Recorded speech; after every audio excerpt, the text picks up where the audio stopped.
Perempuan yang tidak mengenakan sehelai benang pun tampak berlari secepat-cepatnya di jalanan kotor. Batu-batu tajam yang diinjaknya tak dirasakan lagi.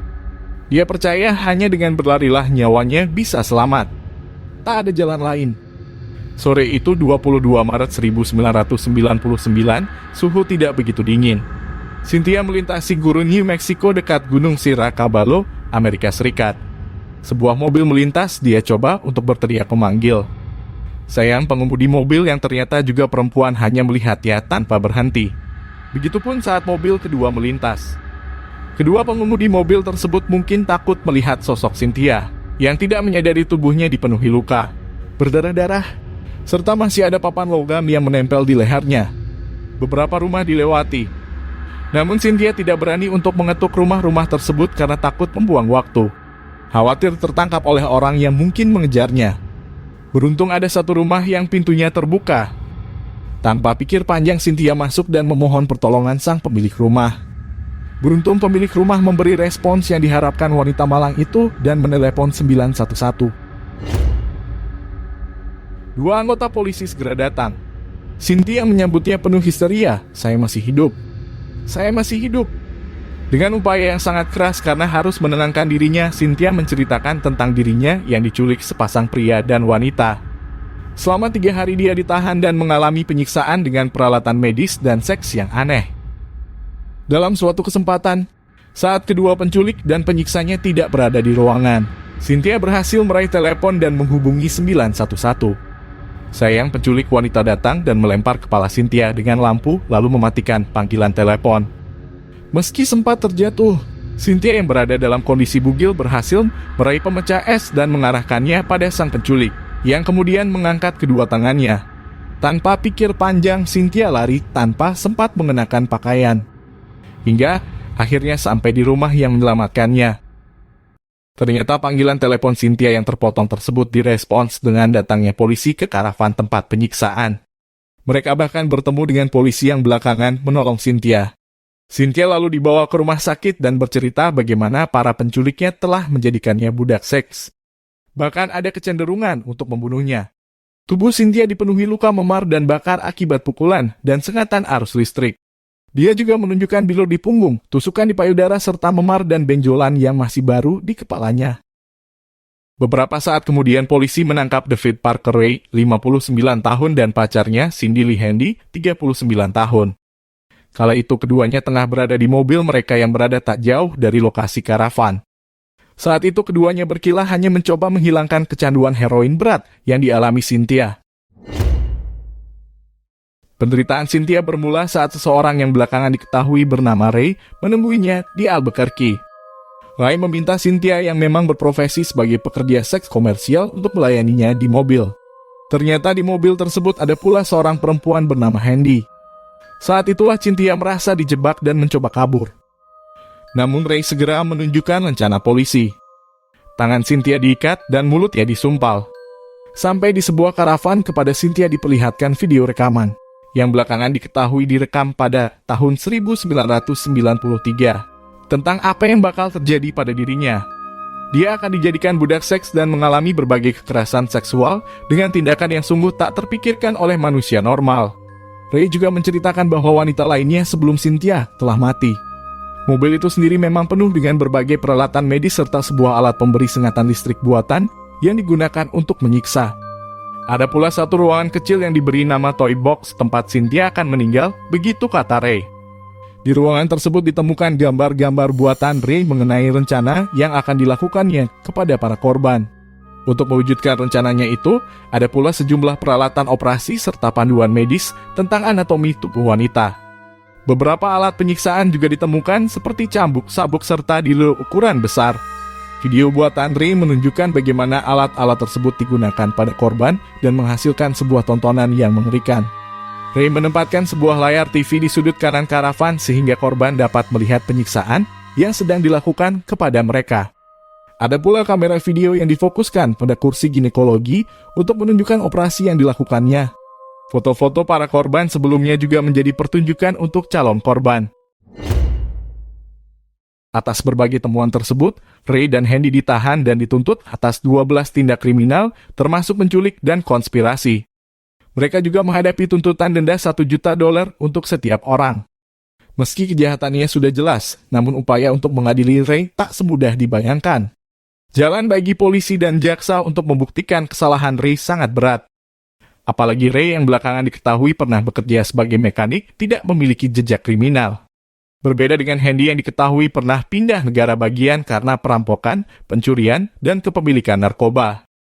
Adanya video, foto, peralatan toy box, dan ruangannya tetap membuat pembuktian masih sulit. Profesi Cynthia yang menjadi PSK rupanya membuat kredibilitasnya kurang. Beruntung, tak lama setelah berita kasus ini dimuat di media, datang mantan korban lain. Angelica M. menyatakan pada 17 Februari 1999 dirinya juga mengalami penyiksaan yang sama. Namun dia bukan wanita dalam video. Jadi masih dimungkinkan adanya korban ketiga. Angelica menceritakan dirinya bisa lolos karena berhasil membujuk para pelaku untuk membiarkan dia pergi. Mereka melepaskan Angelica di sebuah jalan tol yang jaraknya bermil-mil dari rumahnya. Ginny, Ray, dan Handy harus menerima tambahan tuntutan lebih dari 2 kali lipat dari sebelumnya, yaitu totalnya menjadi 25 tuntutan. Sayangnya, tidak ada keterangan lebih lanjut mengapa kasus Angelica tidak diketahui sebelumnya. Kemunculan Angelica membuat FBI merasa harus turun tangan. Lembaga ini mengerahkan 100 agen yang disebar ke hampir semua negara bagian untuk mencari saksi atau kemungkinan adanya korban lain. Maklum, saat itu mereka berasumsi Ray memiliki riwayat panjang dalam pelecehan dan sudah mempraktekannya. Mereka juga menganggap kasus ini mungkin jauh lebih buruk dari dugaan siapapun. Perkembangan penyelidikan ini akhirnya kembali diarahkan ke salah satu tersangka, yaitu Handy. Apalagi setelah dilakukan penelusuran terhadap teman-temannya. Diketahui bahwa perempuan ini pernah menyatakan mau terlibat dalam aksi Ray karena memberinya adrenalin. Pernyataan yang dilakukan Handy dalam keadaan mabuk tersebut juga menunjukkan bahwa jumlah korban ada sekitar 14 orang, termasuk seorang rekan Ray yang juga pengusaha Billy Bowers. Tubuh para korban tersebut ditenggelamkan di sebuah danau dan jurang di daerah selatan New Mexico. Namun saat peneliti mencarinya, bahkan menggunakan radar penembus tanah dan anjing pelacak, tubuh-tubuh tersebut tidak ditemukan. Dari Handy juga akhirnya ditemukan bahwa ada keterlibatan 2 orang lainnya. Glenda Jessie Ray yang merupakan anak Ray serta Denise Ryan Shih, rekan Glenda. Bersama Ray, keduanya terlibat dalam pembunuhan wanita bernama Mary B. Parker. Yancy kemudian mengaku pernah menjadi saksi aksi sadomasokis yang dilakukan oleh Ray. Malah beberapa kali terlibat. Dia juga melihat bagaimana Ray menyiksa seorang gadis di dalam toy box. Namun bersikeras menyatakan bahwa wanita tersebut telah setuju menjalani penyiksaan tersebut. Dalam wawancara lebih lanjut diketahui bahwa Mary Parker adalah mantan pacar Yancy. Perempuan malang itu diculik pada 5 Juli 1997 oleh Ray, Glenda, dan Yancy. Setelah menjalani penyiksaan, Yancy diberi tali dan diperintahkan untuk membuang korban ke sebuah danau. Sayang lagi-lagi para penyelidik tidak berhasil menemukan tubuh korban. Pada 10 April 1999, Yancy divonis terlibat dalam pembunuhan. Dia harus menjalani 2 hukuman yang masing-masing lamanya 15 tahun penjara. Handy yang memberikan banyak informasi dalam kasus ini mendapat penurunan jumlah dakwaan dari 25 menjadi 5 dakwaan. Dia dihukum 36 tahun penjara. Sementara itu Glenda baru ditangkap pada 26 April 1999. Dia harus menghadapi 37 tuntutan termasuk penculikan dan penyiksaan secara seksual. Sebuah koran melaporkan bahwa pada usia 13 tahun, sebenarnya Glenda pernah melaporkan perbuatan ayahnya terhadap seorang wanita di Meksiko. Tak lama setelah Handy dihukum, seorang ibu dari Colorado melapor ke polisi bahwa anaknya pernah hilang selama 3 hari dan kembali dalam kondisi tubuh acak-acakan dan lupa segalanya. Sebelum membaca berita tentang Ray, dia menduga anaknya berada di bawah pengaruh narkoba. Polisi mengunjungi wanita dan anak gadisnya tersebut. Setelah diidentifikasi, ternyata dia adalah wanita yang ada dalam video rekaman Ray. Gadis tersebut terlihat disiksa di luar kehendaknya. Bahkan tato yang dimilikinya juga sesuai. Sayangnya dia mengalami gangguan ingatan meski masih dapat menyebut toy box dan mengingat siksaan seksual apa saja yang dialaminya. Hakim Distrik Neil Merckx memutuskan untuk mengadili Ray dalam 3 kasus yang berbeda. Pengadilan pertama dilakukan pada 28 Maret 2000 di Tierra Amarilla. Kasus yang diangkat adalah penculikan dan penyerangan secara seksual terhadap Cynthia. Pembagian ini tentunya membuat semua bukti yang ada tidak dapat digunakan secara bersamaan. Akan tetapi hanya berselang beberapa hari setelah para juri terpilih, Ray terkena serangan jantung. Menurut pengacaranya, Jeffrey, Ray memang memiliki riwayat masalah jantung. Namun para jaksa menilai itu hanya upaya menunda proses pengadilan. Di luar dugaan belum lama Ray dirawat, Hakim Merckx berencana untuk memulai pengadilan yang berbeda untuk gadis kecil dari Colorado. Meskipun kasus ini sangat lemah dalam hal bukti, Merckx tetap merencanakan pengadilan tersebut di bulan Mei. Pada 7 Mei 2000, Angelica yang mengaku sebagai korban kedua Ray meninggal karena pneumonia pada usia 25 tahun. Dia menjadi pecandu narkoba dan tampak sangat kesulitan melupakan pengalaman mengerikannya saat disiksa oleh Ray. Gadis dari Colorado yang namanya tetap dirahasiakan dan saat ini berusia 22 tahun muncul di pengadilan. Namun sang gadis ternyata memiliki ingatan yang buruk. Dia sudah tidak ingat perlakuan Ray terhadap dirinya. Akibatnya, pada 14 Juli, Hakim Merckx menyatakan bahwa dalam kasus gadis dari Colorado, Ray terbebas dari tuduhan. Hakim menilai kesaksian korban kurang meyakinkan untuk kasus orang yang mengalami penyiksaan di luar keinginannya.